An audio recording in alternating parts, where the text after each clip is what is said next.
Matagal akong hindi nagsalita dahil may direktang utos sa akin. Huwag nang bumalik ng Pilipinas at manahimik na lamang. Umalis ako noong July 19, 2025 para sa aking medical check-up. Nakaplanong bumalik pagkatapos ng SONA ni Pangulo. Pero habang papauwi na ako, tinawagan ako ni dating Speaker Martin Romualdez at sinabihan, "Stay out of the country. You will be well taken care of as instructed by the President." Noon naniniwala pa ako sa kanila, kaya't hindi ako bumalik.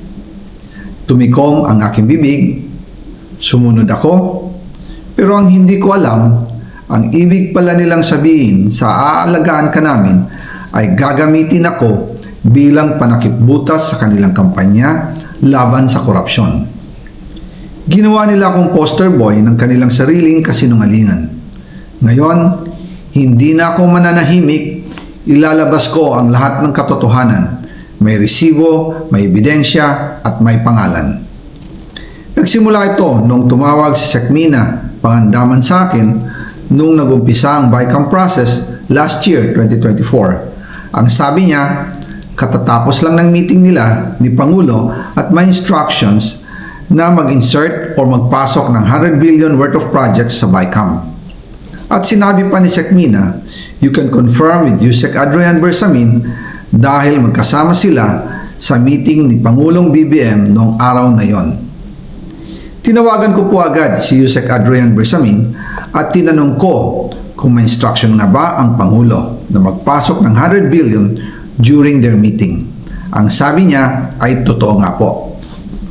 Right after our conversation, tinawagan ko po si dating Speaker Martin Romualdez at nireport ko ang instructions ng Presidente to insert the 100 billion projects.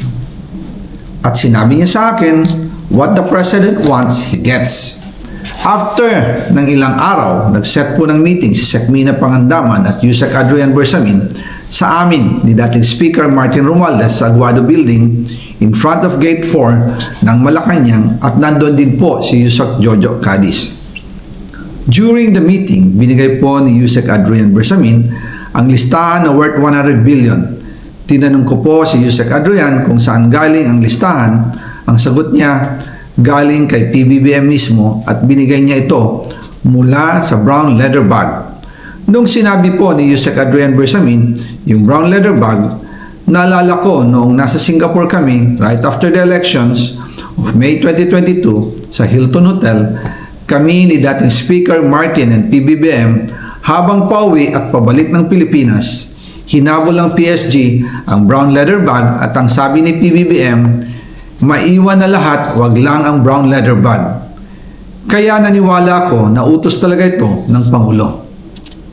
Pagkatapos ng ilang araw, I informed sina dating Speaker Martin Romualdez, Sekmina Pangandaman, Yusek Adrian Bersamin, and Yusek Jojo Cadiz na kung pwede 50 billion lang ang ipasok sa program funds dahil so sobra ang DPWH funds versus sa DepEd. In practice, hindi pwede na mas malaki ang budget ng DPWH kaysa edukasyon. And yung balance na 50 billion, ilagay na lang sa program funds for the 2025 budget. Dahil Office of the President din ang nagre-release ng lahat ng unprogrammed funds. Pagkatapos ng isang araw, tinawagan ako ni Sekmina at sinabi ang mensahe ng Pangulo, ipasok ninyo yan dahil pinangako na sa akin ni Speaker Martin yan at hindi na pwedeng baguhin.